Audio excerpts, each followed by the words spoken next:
Gini, masuk pada problem itu tadi. Saya ngomong agama itu Quran Ya. bukan pelakunya. Betul. Pelaku dan ajarannya beda. Ya. Saya melihat agama sebagai ajarannya Ya. dan sebagai pelakunya. Quran. Ya. Oke, Quran. Saya melihat dia sebagai coherence truth. Coherence truth di mana kebenarannya itu dibuktikan di dalamnya sebagai sebuah sistem. Ya. Dan ada bocoran keluar. Apa fungsi bocoran keluar ini? Maksud saya gini. Ini agak mundur sedikit ya. Kalau Mas Helmi ngomong sesuatu yang saya bisa buktikan, ngomong warung A tuh enak loh, saya bisa buktikan, saya kan bisa ngecek truth nih. Ngecek ya? Bener, bener, Sama. sama, oke. Ngomong yang lain lagi, oh nggak bohong, ngomong yang lain lagi, nggak bohong.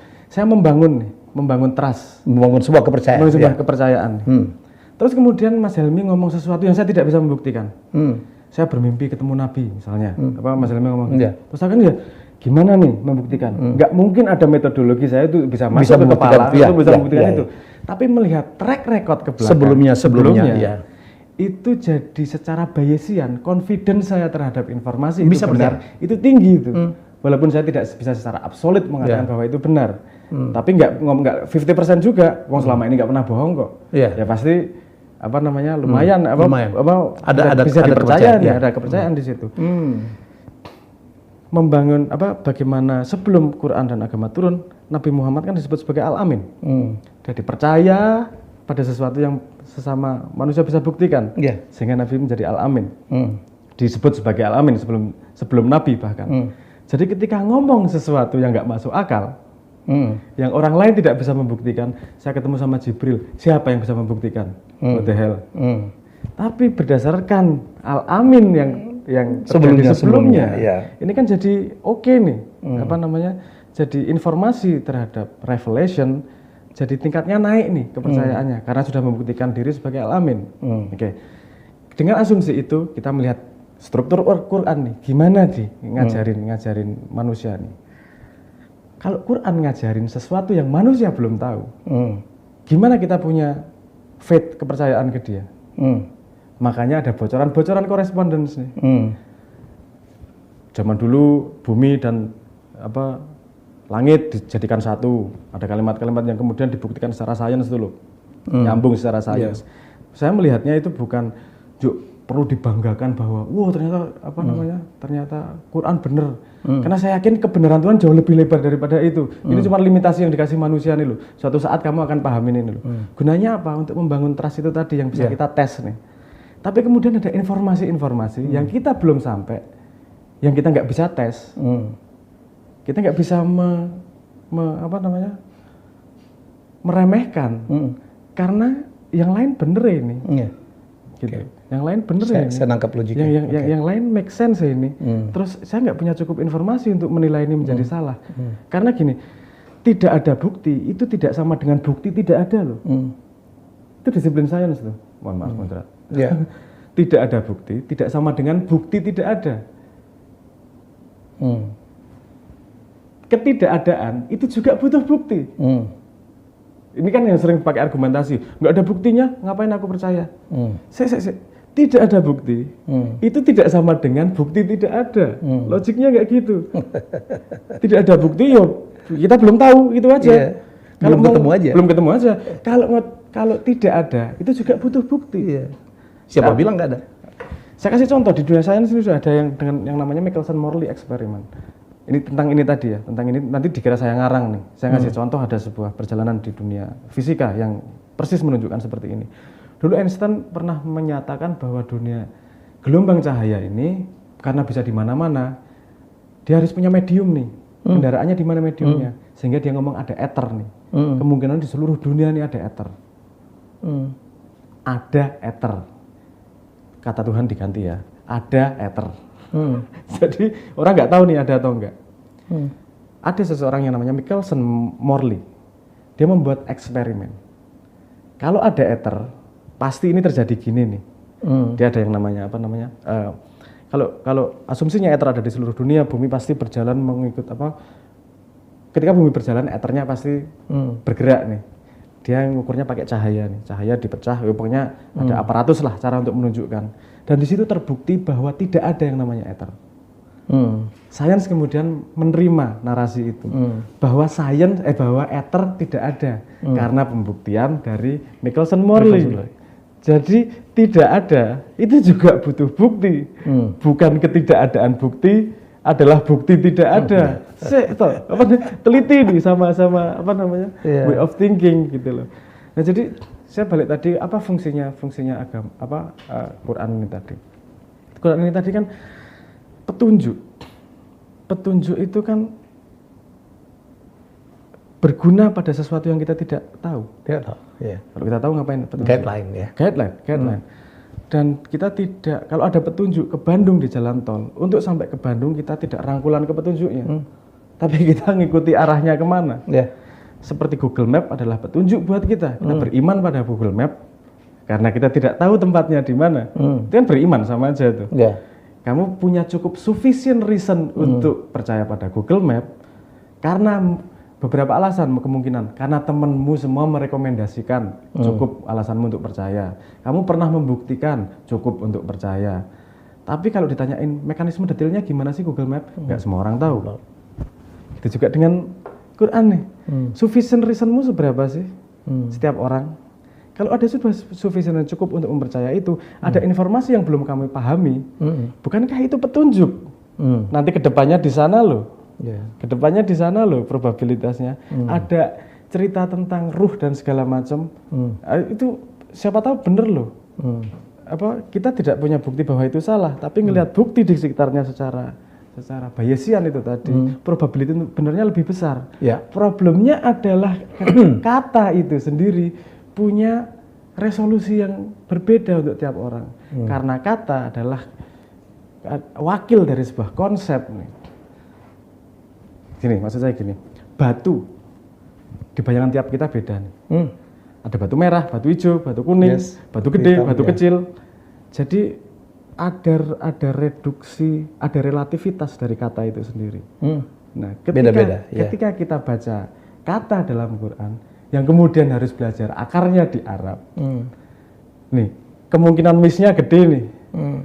Jadi yang salah bisa saja bukan terjemahannya, yang salah bukan ayatnya, tapi kita yang memahami kata itu sebagai tidak tepat, juga probable nih. Dengan segala macam keterbatasan kita dan keterbatasan kata, keterbatasan informasi, keterbatasan processing dan seterusnya lah.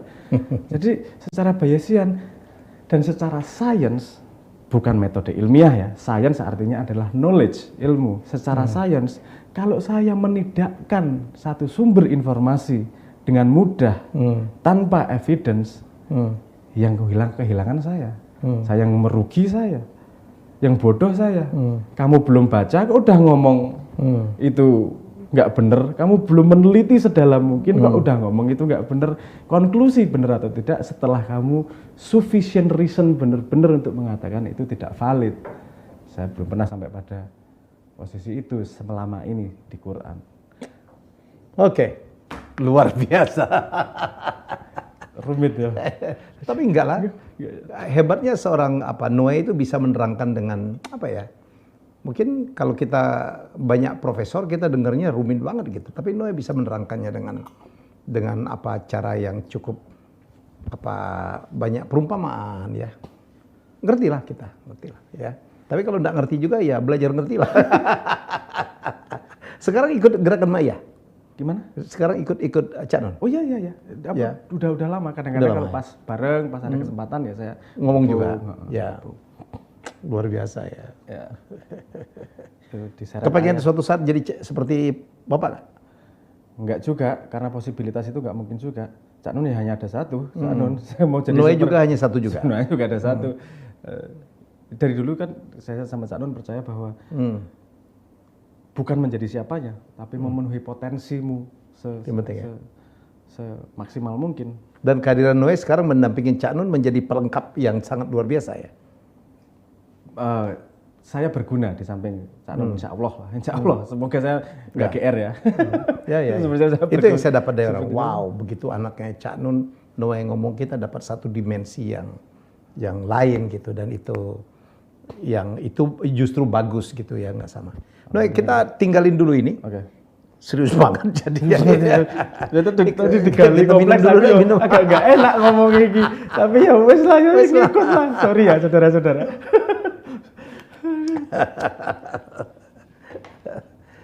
Jadi tadi kita di luar ngomong nih dengan Noe. Jadi menarik juga nih. Dunia sekarang tuh sangat, saya pikir jangan-jangan kita ini udah menghamba kepada medsos gitu ya. Medsos itu mengatur hidup kita, mempengaruhi hidup kita gitu. Ini yang dilakukan oleh Simbolik sekarang ya. Isu ini. Iya, salah satunya itu. Utamanya itu. Pertanyaannya sebenarnya gini. Ini Simbolik ini proses coding yang lebih lanjut ya. Insya Allah semoga akhir tahun bisa kita rilis lah. Oke. Tapi proses berpikirnya udah adalah kalau 10 tahun tuh. Simbolik ini sebuah startup ya? Startup. Oke. Sebuah startup. Itu waktu itu challenge-nya adalah gini sebenarnya. Lagi-lagi masuk ke diri nih. Challenge-nya adalah gini. Kalau kamu punya limited time, sampai mati maksudnya, punya limited time, you only have one chance to do something, what would you do? Itu challenge-nya. Yeah. Jadi aku harus mengargumentasikan jawaban terhadap itu. Makanya nge-track nih saya. Apa yang bisa saya lakukan ya? Yang bisa punya impact sehingga punya legacy. Sebenarnya bukan ke arah legacy sih. Bayar utang kalau saya dalam pikirannya gini. Opportunity to life itu harus diisi dengan worth something gitu loh. Iya, yang bermanfaat ya. Ini dikasih hidup segini nih. Iya. Apa namanya? Balasanmu apa toh? Buat apa sih ini hidup segini nih gitu loh. Jadi aku pengen mencoba mencari gimana titik yang aku paling bisa bermanfaat ya. Kira-kira di mana? Nge-track aku kemudian. Oke, sejarah pertama belajar apa ya? Pendidikan, subjek kesehatan, pertanian, fisika, matematika dan politik dan segala macam itu saya track. Nggak mungkin kita bisa memecahkan satu problem nih. Soalnya ini berhubungan semua nih. Ini kait-mengkait. Semua kait-mengkait nih. Yes. Damn it. Ini gak gampang ini nge-tracknya nih. Dan ini setiap orang sudah punya tokoh-tokohnya nih. Aku tak cari tempat yang nggak diurusin orang wes. Mana ya? Terus, ini wicked problem nih. Saya ketemu istilah wicked problem itu. Sebuah problem yang sangat kompleks yang parameternya terus berubah dan kita nggak tahu cara memecahkannya gimana. Karena parameternya berubah, masalahnya berubah terus dan seterusnya lah. Itu masalah society. Terus kemudian saya pengen lihat, oke, ini masalah muncul emergence loh ini. Masalah pendidikan, kesehatan, pertanian dan segala macam muncul karena adanya society loh ini. Kalau nggak ada society, nggak ada masalah loh ini. Oke. Apa sih society? Kan nge-tracknya gitu kemudian. Di-track lagi. Society apa sih? Saya paling senang pakai teorinya Niklas Luhmann. Dia mengatakan society adalah emergence dari komunikasi. Kalau nggak ada komunikasi, nggak ada yang namanya sosial. Jadinya saya sendiri nih. Hukum muncul ketika ada butuh mukul palu, dan seterusnya. Itu muncul kalau ada komunikasi muncul, berarti ada society. Oh, berarti komunikasi ini penting nih. Kan saya nge-track ke bawah situ. Oke, komunikasi hubungannya dengan apa ya primernya? Komunikasi manusia primernya adalah kemampuan abstraksi. Ini nyambung sama Quran lagi nih, ada sambungannya. Karena definisi Quran terhadap manusia, Adam, manusia pertama adalah ketika mampu diajari nama-nama dan mampu menyebutkannya. Berarti itu kemampuan abstraksi kan, ada dunia baru di kepala manusia yang disampaikan dengan bahasa itu tadi. Oke, bahasa ini digunakan sepanjang sejarah gimana ya? Saya track lagi nih. Saya mencoba ngelihat peradaban-peradaban dan evolusinya nih. Kemudian saya melihat ada satu titik penting yang namanya hierarki ini. Ketika ada hubungan komunikasi satu sama lain terjadi hierarki dalam satu kumpulan manusia. Hierarki itu maksudnya jangan memandang hierarki sebagai negatif ya. Kadang-kadang hierarki itu agak sensitif orang. Kenapa harus ada hierarki ini kan gitu. Menurut saya hierarki itu efek samping dari perbedaan. Gitu aja. Kita di sini beda, tinggal kasih tolak ukur lah. Siapa paling putih? Pasti ada hierarki paling putih sampai paling hitam. Siapa paling tinggi? Pasti ada hierarkinya. Tergantung tolak ukur nih. Dan ketika saya nge-track ke apa namanya? Natural selection, Lamarckisme ataupun Darwin, hampir semua ya. Kalau ngomong natural selection, itu salah satu toolsnya adalah hierarki tersebut. Siapa yang hierarkinya paling tinggi, dia punya hak untuk mereproduksi. Siapa yang paling kuat ya? Ya, reproduksi. Efek reproduksi, generasi berikutnya akan mengikuti sifat ini. Saya ngelihat itu juga di manusia nih, di society manusia. Yang hierarkinya paling tinggi pasti jadi idola orang banyak nih. Dan kemudian dia akan ideasnya akan live on pada next generation nih. Hierarki tinggi live on next generation, arah generasi berarti tergantung pada hierarki di society nih. Nah, oke, terus kemudian nge-track lagi nih, hierarki di society apa aja ya. Paling gampang kita nge-track jauh-jauh ke belakang, terjadi hierarki yang jelas ketika adanya currency. Ketika zero sum game, ketika kejauhan. Gini, ketika ada sebuah tool untuk kita bermain game bersama yang namanya currency sebagai representasi kepemilikan resources.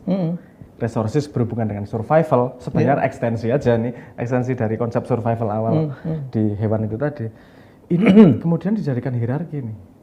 Kapitalisme lahir itu dan seterusnya jadi hierarki nih, banyak-banyakan duit. Menurut saya titiknya pada Luca Pauli ketika membuat buku Summa de Arithmetica. Dia di situ membuat metodologi double bookkeeping. Saya merasa itu titik di mana duit currency itu sudah dimetodologikan menjadi teknologi nih, nggak cuma sebagai tools nih, tapi sudah dikembangkan nih. Saya merasa pada titik itu kalau sudah ada metodologinya berarti berkembang pesat nih, kemudian akan jadi parameter hierarki nih. Sesuatu ya. Okay. Nah, sebenarnya duitnya siapa yang kaya itu kemudian dia paling berkuasa nih, karena dia hierarkinya tertinggi. Di society ternyata nggak sesimpel itu juga. Ada hierarki yang lain nih, hierarki keilmuan, hierarki keagamaan, hierarki kekayaan, hierarki kekuasaan, macam-macam nih. Problemnya menurut saya kemudian adalah ketika kapitalisme semakin berkembang, hierarki yang lain bisa dipengaruhi oleh hierarki uang ini, hierarki kapital. Hierarki kapital. Saya nggak komplain, saya nggak ada masalah dengan hierarki kapital. Tapi jangan dia menguasai hierarki yang lain. Karena ada meta hierarki, nanti di antara hierarki yang paling duit kuat adalah uang. Karena dengan uang banyak kamu bisa langsung bikin pesantren haji 16 kali dan dianggap tinggi pada hierarki agama. Dengan uang banyak kamu bisa beli ijazah tinggi pada hierarki keilmuan. Bahaya nih, padahal semua hierarki punya perannya sendiri-sendiri dalam kehidupan, dalam society. Sudah kompleks seperti itu, kemudian datang sosial media yang menyediakan parameter hierarki yang berbeda ini. Another game. Ini ada hierarki duit, ada hierarki keilmuan, ada hierarki keagamaan, ini tambah lagi hierarki popularitas. Influence, sehingga muncul influencer. Ini ada satu tempat untuk berinteraksi bersama, parameternya tangible bisa dilihat semuanya bisa masuk dalam game tersebut, sehingga bisa perang hierarki. Muncul nih influencer, subscriber berapa juta. Dan saya nge-tracknya waktu itu, saya karena punya temen di Jambore Pramuka. Tahunan kan ada Jambore. Iya, Jambore itu. Terus kan ada kuesioner cita-cita jadi apa? YouTuber. Nah, saya nge-track itu. Apa ya? Sekarang cita-citanya apa ya? Semakin banyak YouTuber. Ini udah geser cita anak-anak sekarang ini nih. Dulu dokter, pilot, polisi, guru. Sekarang udah mulai YouTuber, gamer. Kalau gamer masih ada skillnya ya. Misalnya maksudnya ini semua pada area ini. Saya bisa prejudis nih, kan saya masih mencoba meragukan diri saya sendiri nih. Ini YouTube atas teknologinya dan opportunity-nya atau atas popularitinya nih, kan gitu. Kemudian kita lihatlah yang misalnya 20 tertinggi dan seterusnya pada itu. Oke, ini kemudian saya sangat shock ketika dengar berita ada orang motong jarinya hanya biar dapat viewer. Iya, konyol-konyol. Ini udah konyol-konyol. Ngeri ini udah nih. Iya. Hanya untuk naik pansos. Pansos berdasarkan hierarki popularity ini dia melakukan segala hal nih. Terus kemudian nge-track geopolitik. Geopolitik 5 tahun 10 tahun terakhir semua yang naik populis. Lihat Cambridge Analytica berhubungan dengan Trump juga yang dia membantu Brexit, membantu Trump segala macam. Handle-nya kan lewat data-data Facebook juga, profiling preference dan seterusnya. Narasinya populis semua. Ini untuk kita bisa maju lebih baik secara society, kita perlu dipimpin oleh orang yang populer atau orang yang kompeten. Itu basic question kan itu. Orang kompeten. Menurut saya, sepemahaman saya, meritokratis itu penting ya. Meritokratis itu sangat penting. Saya melihat dua bukti sejarah besar. Saya melihat dua data yang menurut saya penting, kuat untuk menjadi pembuktian. Satu, agama. Orang terbaik adalah orang yang bermanfaat untuk orang lain. Itu ngomong meritokratis itu. Oke, ini kuat nih. Satu lagi sejarahnya Temujin, Genghis Khan. Genghis Khan, Temujin nama aslinya Genghis Khan. Ya, Temujin. Temujin. Sejarahnya Genghis Khan. Saya membaca sejarahnya Genghis Khan itu kan dia bukan dari oligark juga. Tapi bagaimana bisa mengumpulkan pasukan yang sangat besar dan menguasai Mongol. Menguasai Mongol segitu besar. Pasukannya luar biasa. Saya membaca karena dia men-set up meritokrasi. Karena sebelumnya yang bisa jadi jenderal itu adalah darah biru dan seterusnya. Dia kalau kamu ikut aku nggak peduli kamu siapapun, asal kamu jago perang, bisa jadi jenderal. Diangkat ya. Ini bisa menjadi salah satu kerajaan terbesar di dunia loh ini dari meritokrasi ini.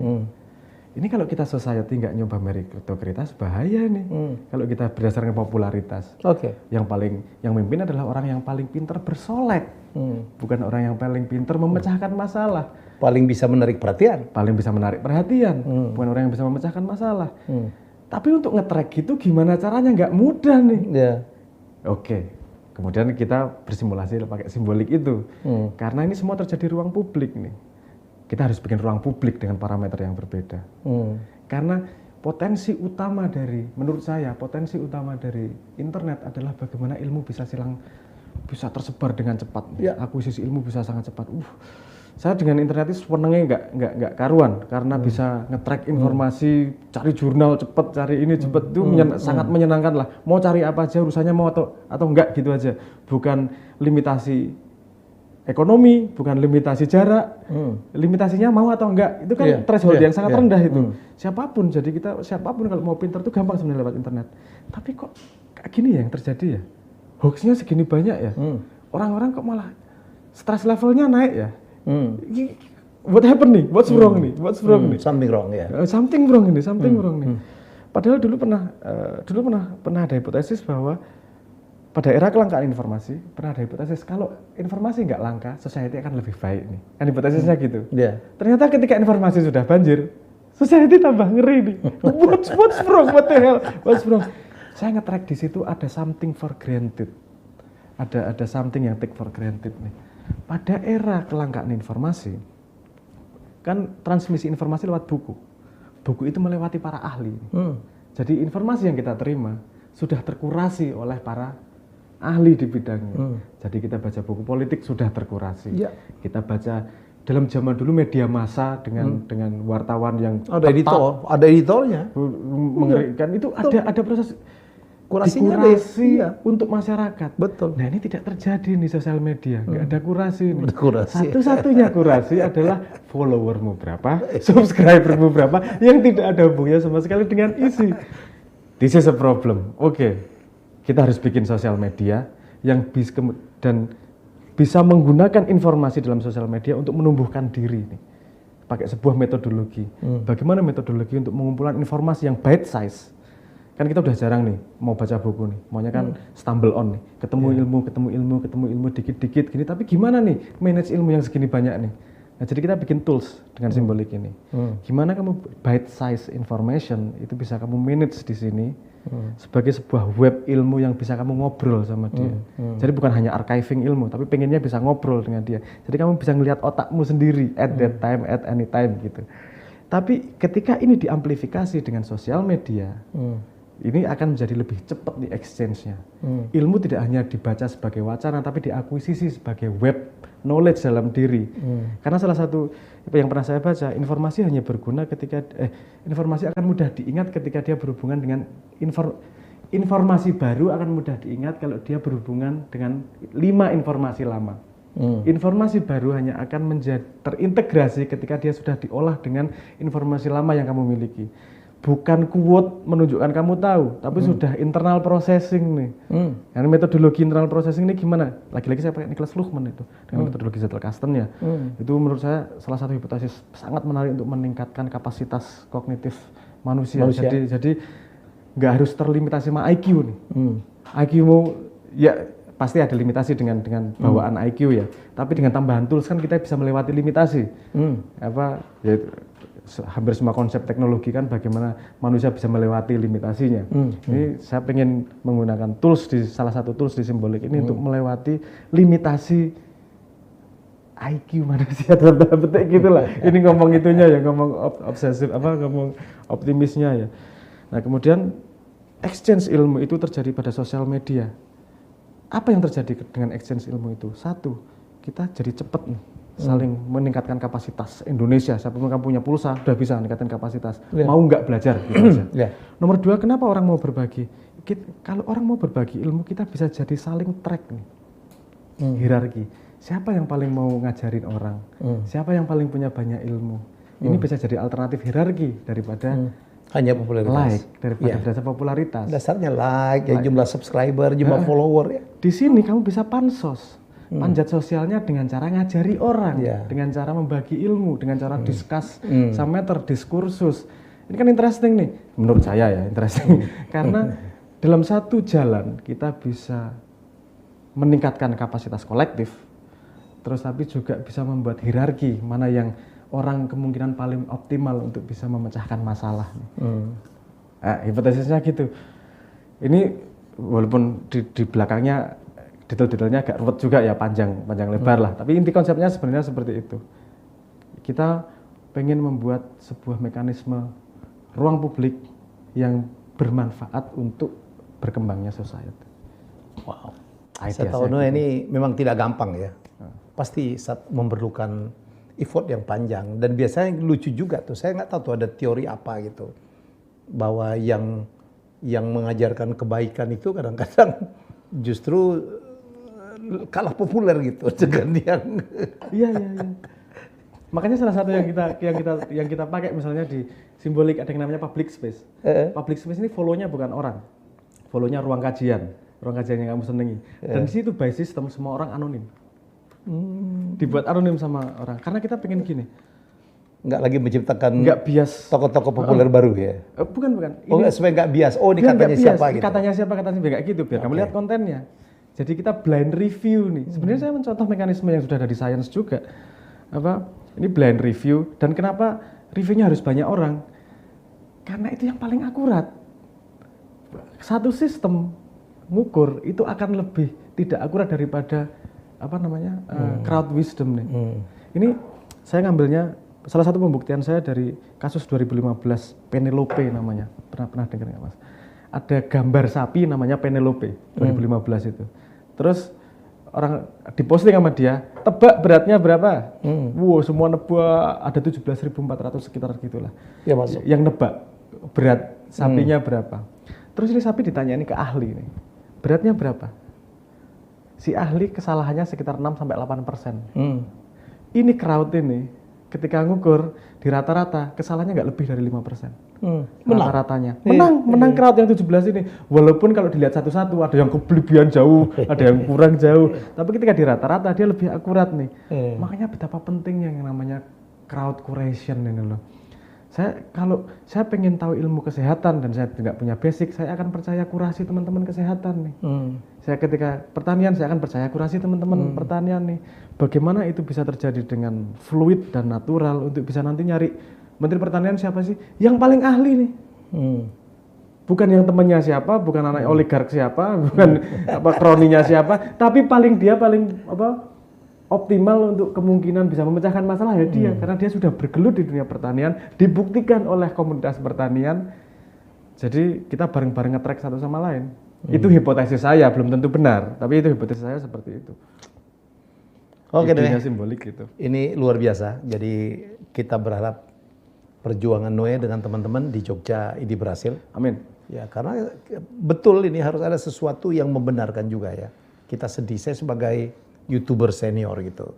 Ada yang ngeprank yang hanya dengan dalih hanya untuk mencari AdSense ya, mencari viewers. Jadi menurut saya ada hal juga yang kita berbuat sesuatu ya, supaya kita tidak terjebak dengan semuanya diukur dengan jumlah like, jumlah popularity ya, jadi harus ada yang kurasi. Simbolik akan menjadi sebuah lembaga kurasi lah. Bukan juga sih, kayak kita ada saying gini. Kita itu hidup pada age, pada era di mana kedewasaan mentalnya seperti orang prasejarah, lembaga seperti abad pertengahan, teknologi godlike. Jadi gapnya terlalu lebar nih. Dan saya kalau melihat arahnya sekarang, saya tidak percaya dengan single authority untuk megang kekuatan itu. Dengan blockchain sebar kekuatannya. Semua arahnya pada crowd. Dengan taksi satu perusahaan sekarang sebar. Hotel sebar. Semua sebar seperti itu. Dan menurut saya sharing ya. Sepemahaman saya kurasi terbaik adalah kurasi bersama. Dan simbolik di sini sama sekali tidak mau menjadi lembaga pengkurasi. Kita hanya menyediakan wadah. Sebuah media wacana. Sebuah media agar itu terjadi. Siapa yang menilai? Kita semua bareng-bareng. Harapannya gitu. Thank you Noe. Saya doakan sukses. Amin. Terima kasih banyak.